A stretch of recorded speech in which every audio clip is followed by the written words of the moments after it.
हैदराबाद के बायोकेमिकल के स्टूडेंट में, जब बायोकेमिकल के स्टूडेंट ने हैदराबाद में अपनी पढ़ाई पूरी करी तो हैदराबाद के मेयर को एक चिंता हुई कि हमारे यहाँ जो सीवर की पाइपलाइन है, वो सीवर की जो पाइपलाइन है बहुत ज़्यादा होती है, उससे मटेरियल जो है वो एवरीडे बहुत ज़्यादा प्रोड्यूस होता है। तो मटेरियल को डिसॉल्व करने के लिए उनके पास कोई स्पॉट या कोई चीज़ दिखाई नहीं दे रही थी। आप क्या सोचते हैं कोई क्या कर सकता है? जब ये क्वेश्चन मेयर के दिमाग में खड़ा हुआ कि जो मतलब मैन का बायो प्रोडक्ट है, जो भी मल वगैरह निष्कासित होता है, तो सीवर कनेक्टेड कर दिया, सबके यहाँ के सेप्टिक टैंक हैदराबाद में अलग कर दिए। अब कनेक्टिविटी बना करके सीवर की पाइपलाइन से पूरे हैदराबाद का जो मल है वो एक जगह पर स्टोर होता था। तो उसको ख़त्म करने के लिए क्या दिमाग कोई चलाएगा? तो बायोकेमिकल के स्टूडेंट ने उसमें लिक्विड क्लोरीन डाल करके उस पीले को वाइट कर दिया, और पीले को वाइट करने के बाद उसमें से उसकी स्मेल गायब कर दी। क्लोरीन NaCl, आपने अगर नमक का सूत्र सुना हो तो बंधुओं, मतलब सोडियम अलग होता है, क्लोराइड अलग होती है, NaCl2 ये उसका रासायनिक फॉर्म है। और जहाँ हम रहते थे पहले HGM, वहाँ पे Hukumchand jute mill and industries, और मतलब नमक से क्लोरीन बनाने का प्रोसेस वहीं पे होता था। लिक्विड क्लोरीन होती है, पाउडर फॉर्म में क्लोरीन होती है, गैस फॉर्म में क्लोरीन होती है, और सब अलग अलग चीज़ों में काम आती है। जो बांस के पेड़ होते हैं उसको साफ़ करने के लिए लिक्विड क्लोरीन काम आती है, जिससे आपका पेपर बनता है और जो बिल्कुल वाइट हो जाता है।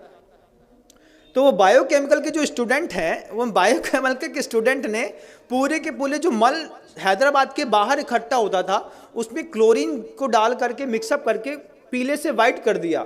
फिर जो वो पूरा एक पेस्ट के रूप में था उसको ड्रायर में डाल करके सुखा दिया, उसका पाउडर फार्मिंग कर दी। और सबसे बड़ी बात तो ये है कि कानपुर की गुटखा फैक्ट्रियों में बेच करके, बड़ी बड़ी कंपनियों के गुटकों में पैक होकर के वो मल लोगों को पाउच में अंदर तक खिला दिया। ये ज्ञान के दुरुपयोग का युग है बंधुओं। आपको आश्चर्य होगा, लगता है ना कि हम जिस कंपनी का गुटखा खाते हैं ये तो बहुत फ्रेश है और बढ़िया है।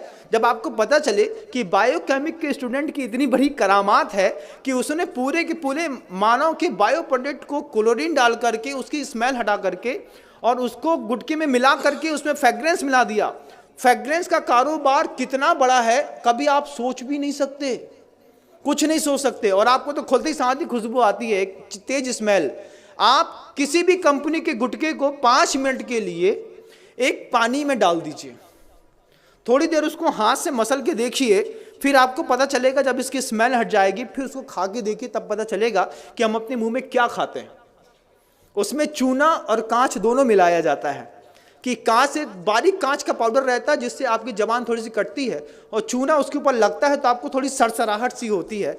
इसके चक्कर में आप बार बार माउथ फ्रेशनर के रूप में ऐसे पाउच के प्रोडक्ट खाते हैं। बायोकेमिक के स्टूडेंट ने पूरा का पूरा मानव मल उठा करके पाउचों में पैक करके कानपुर की गुटखा फैक्ट्री में जा करके एक बार ऑब्जर्वेशन तो करिए बंधुओं, तब समझ में आएगा ये गुटखा खाने वाले लोग सुबह सुबह मानव का मल खा करके अपनी जिंदगी की शुरुआत करते हैं।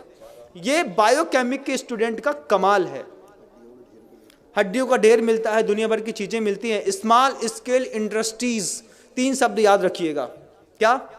स्मॉल स्केल इंडस्ट्रीज, ये 3 शब्द याद रखेंगे तब आपको पता चलेगा कि स्मॉल स्केल इंडस्ट्रीज के चक्कर में कैसे यूरिया से, साबुन से, शैम्पू से दूध बनाते हैं, कैसे सड़ी हुई चीज़ों से अच्छी पिज़्ज़ा बर्गर